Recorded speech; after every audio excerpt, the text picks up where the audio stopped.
One of the biggest stories of 2019 was undoubtedly the OPCW's Syria scandal, a cover-up inside the world's top chemical weapons watchdog that was used to justify US-led military strikes on Syria.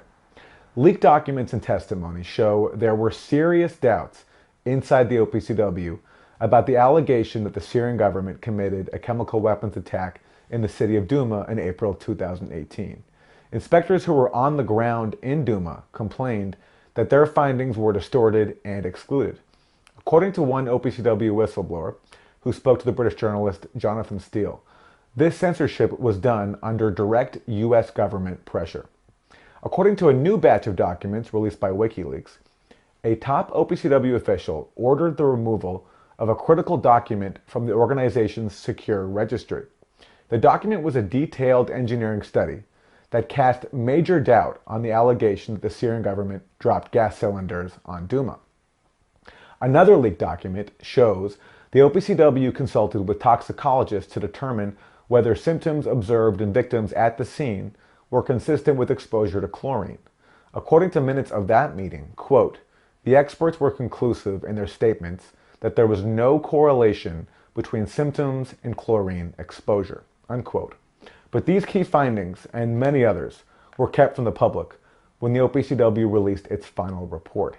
Ignoring its own data and experts, the OPCW concluded that there were, quote, reasonable grounds that the use of a toxic chemical as a weapon took place. This toxic chemical contained reactive chlorine, unquote. But even now, as the suppressed findings come out via brave whistleblowers and WikiLeaks, they are still being kept from the public. That is because the Western media, including top progressive adversarial outlets, have ignored or whitewashed the story.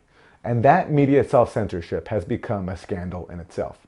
Well, earlier I spoke to Ted Postal, award-winning professor of science, technology, and national security policy at MIT. Welcome, Professor Postal, back to Pushback. We've discussed this scandal many times now. There have now been multiple sets of leaks released by WikiLeaks. As you read over them, what is your overall assessment of what took place inside the OPCW?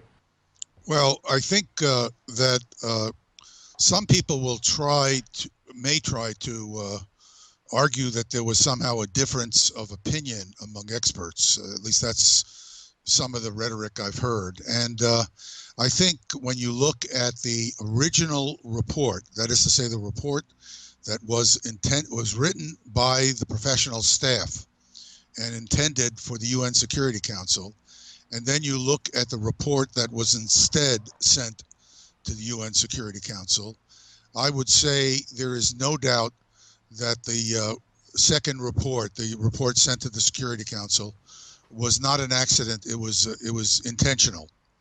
And the reason I have reached that conclusion is that the report that was sent to the Security Council not only comes to the opposite conclusions, which some people might argue is just because of differences among experts, but what is in this report that was sent to the Security Council are diagrams and figures that have nothing to do with the findings that are in that altered report.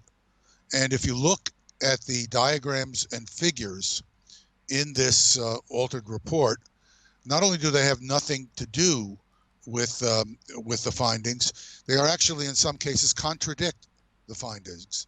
So I can only guess. I'm speaking as a person who has a high level of technical skills who reads this document, but it appears to me that this was designed to intimidate non-specialists, who are basically most of the people who read this document. Most people they're not stupid or uneducated, but they're not specialists, and so they see these graphs and figures, and they just assume that these graphs and figures actually mean something. But in fact, they're meaningless. They're just there to divert attention from the fact that the report is inconsistent with its own claims. Jonathan Steele, the veteran British journalist, former chief foreign correspondent for The Guardian, he spoke to one of the whistleblowers. I believe the whistleblower who was not Ian Henderson, the author of that leaked engineering report, somebody else who he identifies as Alex.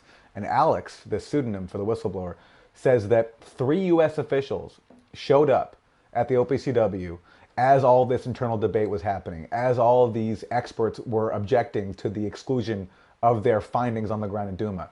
And Alex relays that 3 U.S. officials came in and told them that basically, no, the finding is that Bashar al-Assad's government committed this chemical weapons attack, and this has to be the OPCW's conclusion.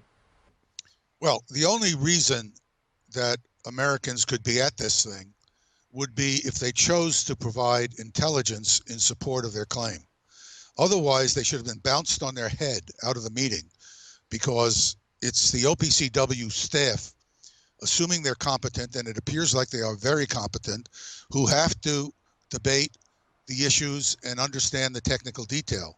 The Americans represent the American government, not the UN as an independent source of judgments that are related to international law. The UN is responsible for maintaining its independence as a source for judging whether international law was violated. And in fact, the Ambassador Arias, in my judgment, should be removed from the position he's in. The fact that he allowed this to occur, and in fact, I think it's been more than allow it to occur. It looks like he has been carrying water for the Americans, Brits, and the French on this. And he should be bounced out of the UN as far as I can see. Let's go back to the first document that we saw that raised internal questions, which is the engineering report from Ian Henderson. I'm going to ask you to give us, Professor Postal, a condensed version of what Henderson found, because the technical stuff is difficult for those of us who are not educated in science and physics to follow. So what was the main import of Henderson's findings? Findings that, of course, were completely excluded from what the OPCW put out publicly. Well, to make a very simple summary and then elaborate shortly, he found that the two sites called Location 2 and Location 4, there were two sites that where chlorine cylinders were found, where allegedly there was a chlorine release, and that's Location 2 and 4.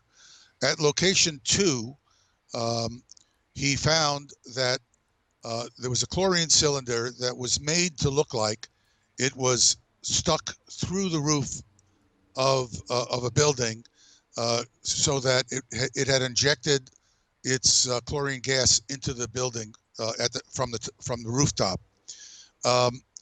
He found that the hole in the roof had been produced by an explosion, probably from a mortar shell or an explosively armed artillery rocket.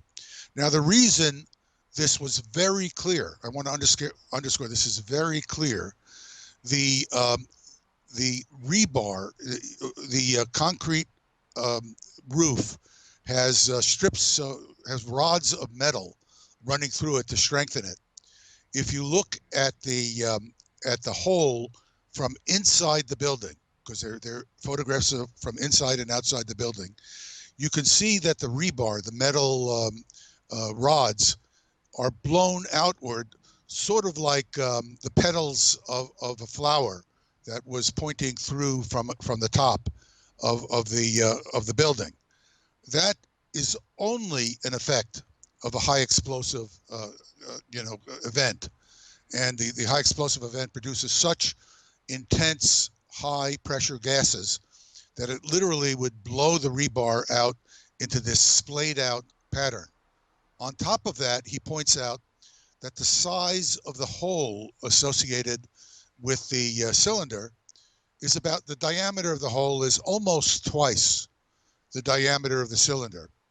When a cylinder hits a brittle concrete surface, it makes a hole that's roughly the same in diameter as the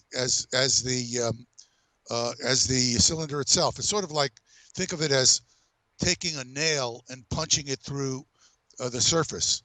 the hole should not be twice the diameter of the nail. There'll be some what are called spallation at the front and back, the top and the bottom of the hole, but the hole itself will be the same diameter as the cylinder itself. It shouldn't be more than or almost twice the diameter. So that's another clear indicator. A third clear indicator is that when the cylinder is supposed to be hitting, it didn't hit the roof, but supposedly be hitting the roof and penetrating through the roof. The rebar, these rods of metal, is very, very strong.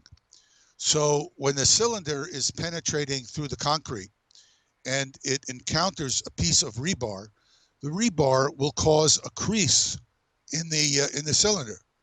There are no creases in the front of this cylinder, which would have been caused by the rebar. So none of these things fit what would be absolutely expected if this in fact was caused, if this hole was caused by the impact of the cylinder.